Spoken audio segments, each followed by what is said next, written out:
Hello there, adventurers, and welcome to Wally DM. Today we're going to take a look at a puzzle that you can use for a Halloween-themed D&D adventure, or honestly, you can use it at any time of year. So let's take a quick trip, and we're going to investigate Scarecrow Mansion.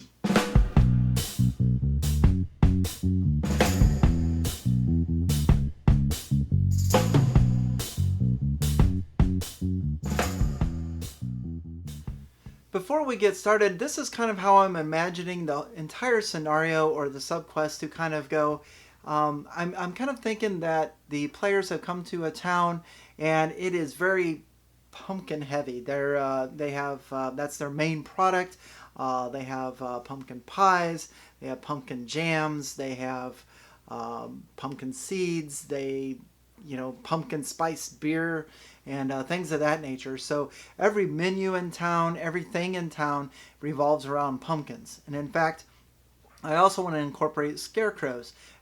Just about every front yard, every business has a scarecrow out in front of it with a jack-o'-lantern head. So I want the players to be getting used to seeing a lot of pumpkins and seeing a lot of jack-o'-lantern head scarecrows. Now, what I will probably set up the players to do is they're going to be there's going to be four spirits that are kind of drifting through town, and maybe some of the pumpkin products are becoming spoiled, or these spirits are causing some chaos.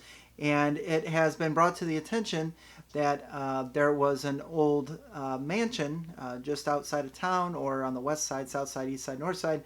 And this old mansion, the owner of it had passed away, but he had brutally murdered four of his servants in there, maybe with a guillotine, and chopped off their heads because the old man went nuts or something. But it's been boarded up for years, and either somebody's wanting to buy the mansion or did buy the mansion, and wants the players to go in and see if they can find either find the corpses of these servants and give them a proper burial, or something like that. And of course, throughout the puzzle and throughout the quest or the game night, when I use this puzzle, I'm thinking entire haunted house themed, Halloween themed, having skeletons, maybe even headless skeletons where they're carrying their head in one hand, tons of scarecrows, bats, you name it. I want to do a kind of full encompass. We're going to be doing jack-o'-lanterns, scarecrows, and Halloween type things. So with all that being said, let's get right into the puzzle. Let's begin Scarecrow Mansion with our main puzzle area. Now this is out back behind the mansion, and it has we have a very large courtyard, and with pumpkins being so important to the town, the lord of the mansion had a very large pumpkin patch back here. Now most of the courtyard back here is overgrown with weeds and vegetation, but the pumpkins look like they're ripe. So strangely enough, after so many years, we still have a very nice crop of pumpkins. Now surrounding this garden and this courtyard are going to be several dozen, maybe a couple dozen scarecrows. Now the scarecrows are made with a pumpkin head, and each of them look pretty much the same. Now again, another strange thing, since these scarecrows have been back here and this mansion has been abandoned for years, the heads of the scarecrows are still, the pumpkin is still ripe and looks fine. None of it is rotten away. And the final thing that the party's going to notice is over here are going to be four scarecrows dressed similar to the other ones, but none of these four scarecrows are going to have a head. They're just going to have a stake sticking out where the neck ends and no head there. They also, in each of their hands, they have a shovel. So a scarecrow is here with a shovel in hand. So there's four of them, and they're all lined up right in a row. Now then, if some players are creeped out by scarecrows, there is a chance that they may want to go through and destroy all those. Now the way that I'm going to do this in my game is this is going to be a heavily magical area. If they knock these scarecrows down, any of them, none of them are going to come to life. They're just going to simply crumble and, fall into pieces of straw and wood and clothing. But if they leave this area and then come back, everything's going to be put back to the way it was. So maybe give a little bit of a creepiness factor to the players. They may have destroyed all these scarecrows or burn them down or what have you, but every time they come back to this area, it's going to be back to the way it was. Now, before we continue on, I almost forgot two more things. If the players or a player investigates these scarecrows, they can see that on the wooden pole that the scarecrow is mounted on is going to be a name. So on this one will be Freddy, on this one will be Chucky, on this one Michael, and on this one Jason. And that is going to be inscribed on the pole of the scarecrow.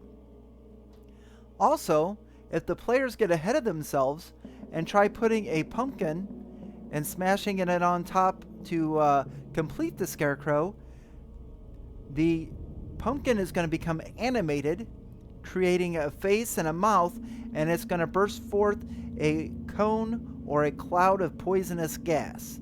And up to you as a DM as far as a saving throw or what kind of damage that'll do.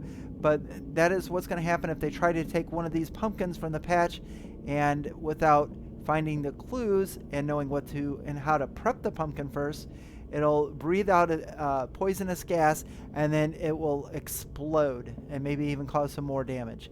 So as you can probably tell, to solve this puzzle, we're going to need to put a pumpkin on top of each of these scarecrows, but we need to do something to those pumpkins before it will solve the puzzle.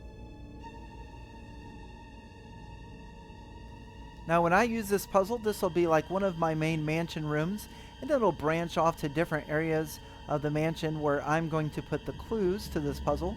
And of course, as a DM, you can create your own mansion or castle or dungeon and put the clues however or wherever you want. But what I have decided is that each section will go off, and there'll be some encounters, maybe some bats, maybe some skeletons and things like that, some haunted house type stuff. But eventually the characters are going to come to the room, the former room of that servant. And in that room, it's going to have all their personal belongings, their clothing, maybe a few diaries or stuff like that. And that's where the clues are going to come in. In specifics, there's going to be a painting. So let's take, for example, Michael. Now, Michael might have been the cook at the mansion, and the players are going to be able to, go through his things and look and see what's in there, but they're going to start noticing a theme. I'm going to say there's 2 or 3 paintings in here, and in every painting, here's a picture, a painting of Michael serving the rest of the staff roast beef sandwiches or something, and he seems to be grinning ear to ear. He seems to be happy. Here's a painting of Michael creating some pumpkin pie, and again, he seems to be smiling and grinning ear to ear. And something like that. So I want the overall, the more they investigate, the more things they find, I want to let them know that Michael was a happy person. So happy. Smiley face. So Michael the cook was a very happy person. Now if we go over to this part of the area, and they may find Freddy, who, let's say he was the butler. So Freddy the butler has his servant's quarters, or his room, is off in this direction. And let's say Freddy was kind of a downer, kind of a sad guy. And maybe they'll find a painting in here of him, and it just, just the saddest looking guy just looks, maybe he's standing at a memorial or something like that. Or maybe we even put a diary in here, and if the players start reading Freddy's diary or his journal, they'll be able to tell how sad of a person he was. So for Freddy, his emotion is sad. Freddy has a sad face. So you can kind of see where I'm going with this. The emotions are going to be the key to the puzzle. Let's say we go over on this side of the mansion and we find Chucky's room, and Chucky was the gardener. And in a lot of, maybe there's a painting of Chucky, and he's yelling for kids to get off his lawn. Or maybe there's some broken items in here, or something that makes it, maybe he's putting hate words, writing on the wall like, I hate so-and-so, or blah, blah, blah. So we're going to make Chucky an angry guy. So Chucky was always angry. And then to finish it off, over here on this side, the players find the room for Jason the Jester. And Jason liked to make silly faces. So maybe there's We're going to have all of his tricks in here. There's probably paintings of him entertaining little kids, and he's like making faces at the little kids and stuff like that, being really silly. And maybe even has some letters from some little kids in the neighborhood. Thank you, you're such a silly a silly person, and made us laugh and stuff like that. So over here we have silly Jason. Okay, so now we stress these 4 emotions and which of the servants they go to, and hopefully our players will have figured out is what they need to do. Before we go back into the pumpkin patch, let's go into here. This is going to be part of a kitchen room, and on this table I'm going to have a bunch of knives, and if they really investigate, they're going to see the remnants, some old decayed pieces of pumpkin or something like that. So it looked like, and with a high enough investigation, maybe looks like somebody was using these knives on pumpkins somehow. So kind of giving them an idea that to use these knives to carve us some jack-o'-lanterns. With our adventurers back out in the courtyard in the pumpkin patch, hopefully they have figured it out that they need to use the knives and carve pumpkins to put on top of the Scarecrow's head that depicts the emotion that they found inside the mansion.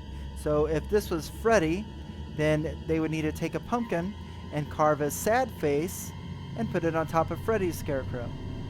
If this was Chucky, they'd need to take a pumpkin, carve an angry face, and put it on this Scarecrow. If this was Michael, take a pumpkin, carve a happy face, and put it on there. And for Jason, take a pumpkin and have a laughing face or a silly face and put it on there. Now, if they get any of these emotions wrong on the jack-o'-lanterns, again, we'll have it become animated, breathe out a cone or a cloud of poison gas, and then explode, and they'll have to start all over. But now if they get it right, the way that I'm going to do it is each of these Scarecrows are going to come to life with the shovel that's there and start digging down into these graves. Now while they're doing that, in the meantime, I may animate some of these other Scarecrows and have them attack the other party members. All the while these 4 are digging graves here.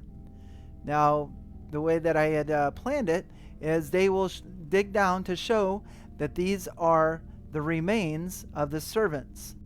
Now, from here, it's up to you as a DM. Maybe there's a key to go to a different part of the mansion to find the heads of the deceased, and they need to put the head in with the body, or maybe they just need to be taken out of here and given a proper burial. So that's the puzzle I had for you. One more thing that I would like to probably do with my players and stuff, since this is kind of a fun puzzle for Halloween, is to have them actually draw out, when they go to carve the jack-o'-lanterns to put on top of the Scarecrows, is to have them draw out what face they're to be doing. So if they're going to be drawing a sad face to put on the Freddy Scarecrow, then they would actually just pen and paper draw out. Maybe I'll even print out some pumpkins in advance, and they just fill in the facial features and slide it over. So we can kind of see what they're thinking, or what they're imagining that these pumpkin faces would look like. Now, I didn't really talk about it in the puzzle video, but I've also thought about having like a ghost of maybe a maid that also used to be a servant at the mansion, and maybe she's like a little bit of humor relief that the players can talk to, and stuff like that, and gives them extra clues and tells them where to go in case they can't figure things out. So that's all I have for you. That is Scarecrow Mansion. What did you think of it? Is there something that you would do differently? And how are the clues? Do you think the players are going to be able to solve it? If not, what clues would you give your players to help move things along? Once again, everybody, thank you very much for watching the video. Make sure to like, share, and subscribe, and on to the next.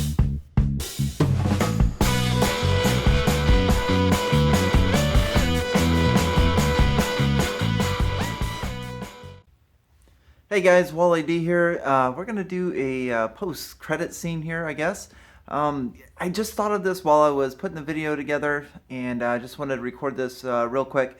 We were talking about getting the emotions from the 4 ghosts, and I was going through all the trouble of making sure, like Michael was showing happy faces in paintings and stuff like that, Dude, let's just do it with ghosts. Maybe they go through the mansion or whatnot, and then they finally come across Michael's room or Freddy's room or whoever, and they start going through their stuff, and maybe their ghost appears, and the characters see like the ghost of Chucky, and he's like really angry. He looks like he's mad at the players or something like that, or the ghost of Michael, and he looks like really happy to see them or something. So rather than maybe going, I might include the paintings and like the journal and stuff like that too. But I really think ghosts would be a good idea. So that's what I plan to use. So just wanted to throw that in real quick, and thanks for watching again. Take care.